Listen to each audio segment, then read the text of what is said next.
Assalamualaikum warahmatullahi wabarakatuh. Selingan sidang membicarakan beberapa rangkap daripada kenangan ketika jejak warisan membuka sebuah sejarah yang telah dilupakan, tidak dipandang dan telah dikaburkan dipadam oleh pihak penjajah dan musuh sebuah tanah dan bangsa yang berdaulat.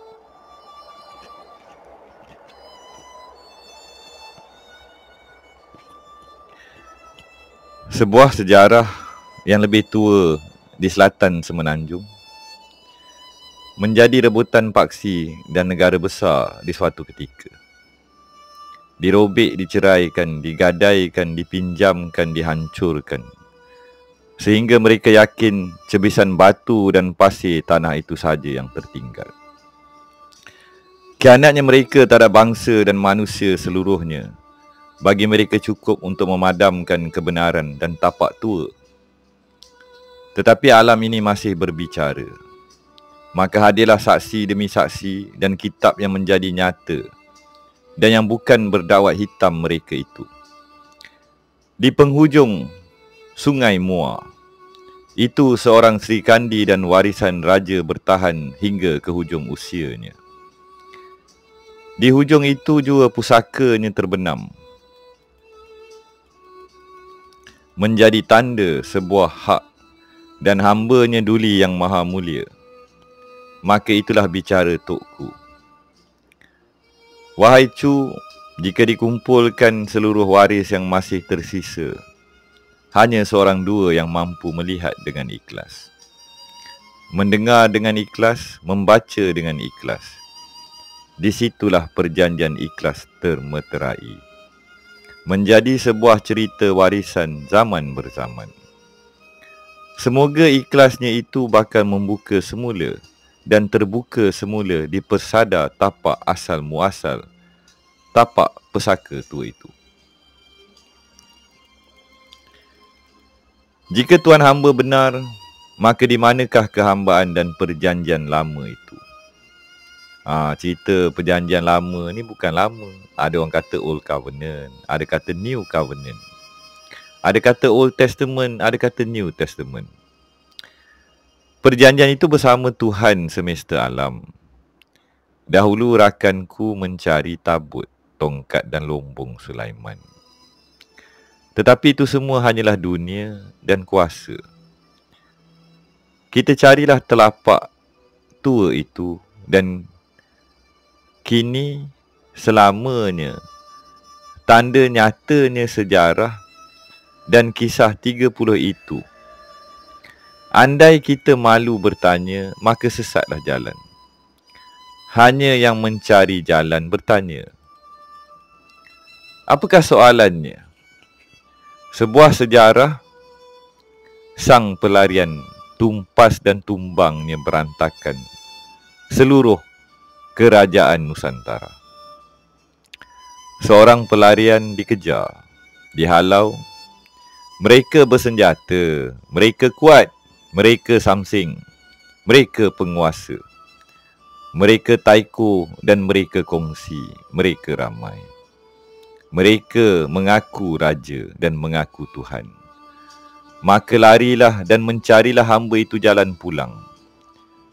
Kepulangan seorang hamba itu pastilah di penghujung jalan itu ke rumah tua milik datuknya. Bukan harta, bukan kuasa, hanya kasih dan tempat berteduh. Dikala semua manusia memandangmu seperti sampah dan tiada, kau mati dan hidup semula. Disitulah jalannya bakal terbentang. Hanya yang terbuang yatim dan piatu bisa melihatnya. Maka hanya kehendaknya kau bisa pulang, Cu. Dengan Tuhan semesta alam, hati-hati wahai saudara. Tersilap baca, lain ditulis, lain dibaca, lain dicari, lain jadinya. Inilah sebuah perjanjian nyata di seluruh alam beralam. Hampa pi mana? Hampa nak sorok mana? Usah ditanya Panglima Melayu. Adat bertanya perlu jua ada. Jika salah pangkah, yang diserbu bukan rumah Alibaba, tapi rumah sendiri berjawablah, Tok Ramli dah cerita kan. Maka berfirmanlah Tuhan Yang Maha Esa kepada Musa, tuliskanlah segala firman ini, kerana firman ini telah kuadakan perjanjian dengan engkau dan bangsa kau. Dan Musa ada di sana bersama-sama dengan Tuhannya selama 40 hari 40 malam lamanya. Maka dulu 44 hari 44 malam tu 1 bulan. Lah ni mereka dah tukar, 1 bulan 30 hari, ada 29 hari, ada 31 hari. Tidak makan roti dan tidak minum air. Apa pasal Musa kat tapak Tursina atau tapak suci lembah tua tu tak makan roti, tak minum air? Dia jamah hanya hidangan daripada Yang Maha Esa. Dan ia menuliskan pada loh itu segala perkataan perjanjian, yakni ke-10 firman. Ketika Musa turun dari gunung, kedua loh hukum Tuhan ada di tangan Musa ketika ia turun dari gunung itu. Tidaklah ia tahu bahawa kulit mukanya bercahaya oleh kerananya ia telah berbicara bersemuka seadanya dengan Tuhan, Rabnya semesta alam tersebut. Diambilnyalah loh Tuhan Allah dan ditaruhkannya ke dalam tabut. Dikenakanlah kayu pengusung dan tabut itu diletakkan tutup perdamaian di atas tabut itu. Dibawalah tabut itu ke dalam lembah suci, kemah suci, digantungkannya tabir penundung dan dipasangnya penitup di depan tabut hukum Allah, seperti yang diperintahkan Tuhan kepada Musa.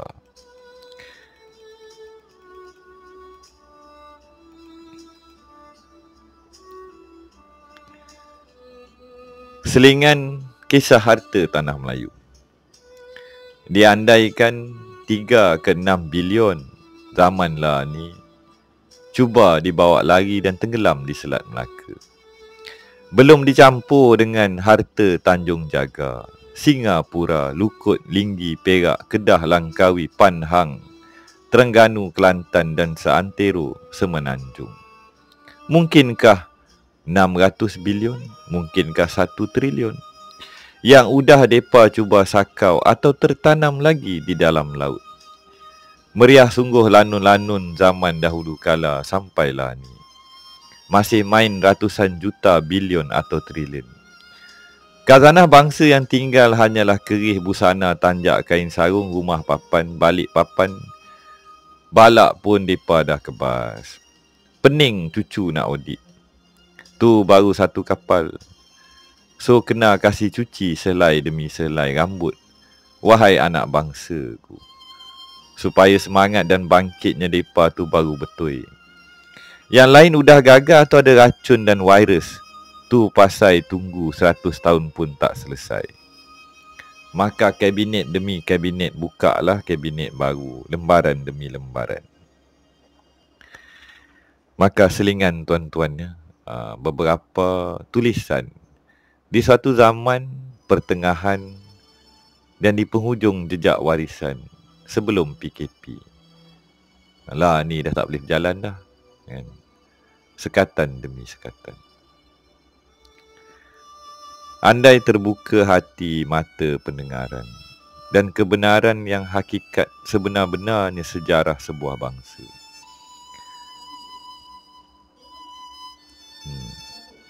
Kita bakal bertemu. Wabillahi taufiq wa hidayah. Assalamualaikum warahmatullahi wabarakatuh.